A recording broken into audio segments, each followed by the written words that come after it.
আসসালামু আলাইকুম। কি অবস্থা সবার, কেমন আছেন? আশা করি আল্লাহর রহমত আপনারা সবাই ভালো আছেন। আলহামদুলিল্লাহ আমরাও ভালো আছি। আলুর সেই ভাইরাল রেসিপিটা আমিও ট্রাই করলাম আর আপনাদের সাথে শেয়ার না করে পারলাম না। এটা যে কি পরিমাণ মজা হয়েছে সেটা ভিডিও শেষেই দেখতে পাবেন।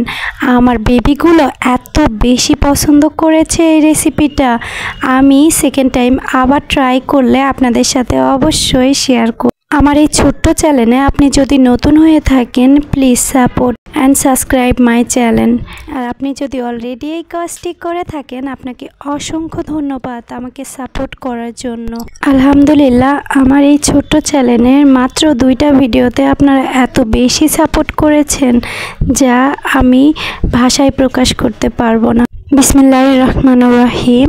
আমি এখানে আলুগুলো স্লাইস করে কেটে নিয়েছি। আমি এখানে লম্বা আলু নিয়েছি আর এইভাবে গোল গোল করে কেটে নিয়েছি। আমি কিভাবে কাটিতে গেঁথে নিচ্ছি সেটা তো আপনারা দেখতেই পাচ্ছেন। আশা করি আপনাদের কাছেও এই রেসিপিটা সহজ লাগবে। খুব সহজ ভাঁজ দেওয়া, আর এইভাবে ভাঁজ দিয়ে যদি তৈরি করেন দেখতেও অনেক বেশি ভালো লাগে। প্রতিটি আলুর পিসকে একটা করে ভাঁজ দিব আর এইভাবে কাঠিতে গেঁথে নিব।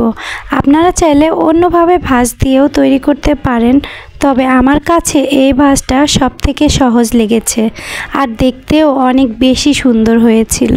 বাসায় যদি কোনো ছোট বেবি থাকে কিংবা মেহমানকে আপ্যায়নের ক্ষেত্রে এইভাবে যদি আপনি নাস্তা তৈরি করেন তো সবাই অবাক হয়ে যাবে। আলহামদুলিল্লাহ আলহামদুলিল্লাহ মাশাআল্লাহ কত সুন্দর লাগছে দেখতে। আমি এইভাবে অনেকগুলো আলু গেঁথে নিয়েছি।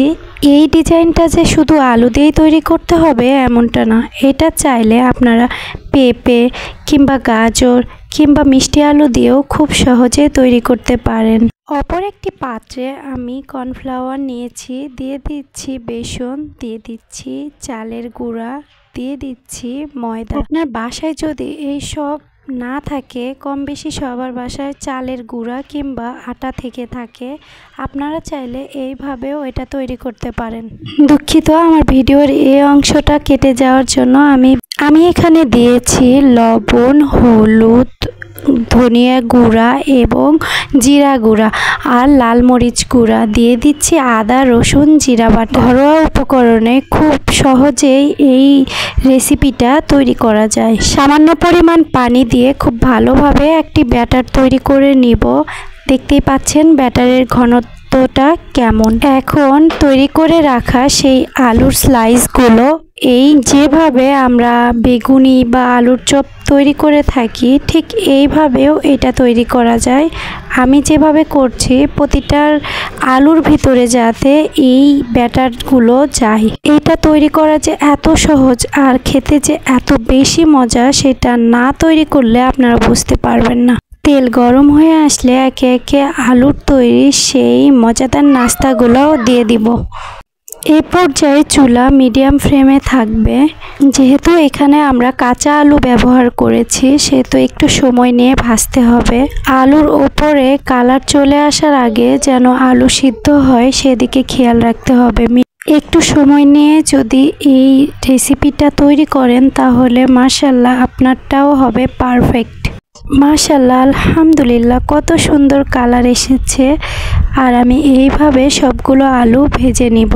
আমার বেবিগুলো এই নাস্তাটা অনেক বেশি পছন্দ করেছে। মাশাআল্লাহ বাচ্চাগুলো যে খুশি হয়েছে এতে আলহামদুলিল্লাহ।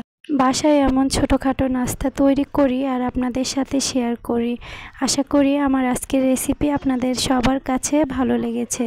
রেসিপিটি ভালো লাগলে চ্যানেলটি অবশ্যই সাবস্ক্রাইব করবেন। পাশে থাকা বেল আইকনটি ক্লিক করে রাখবেন যাতে আমি ভিডিও ছাড়ার সঙ্গে সঙ্গে আপনার কাছে নোটিফিকেশন যায়। আজকের মতো বিদায় নিচ্ছি, ইনশাল্লাহ দেখা হবে পরবর্তী ভিডিওতে। সে পর্যন্ত আল্লাহ আপনাদের সবাইকে ভালো রাখুক। আমার পরিবারের জন্য দোয়া করবেন। আল্লাহ হাফেজ। আসসালামু আলাইকুম।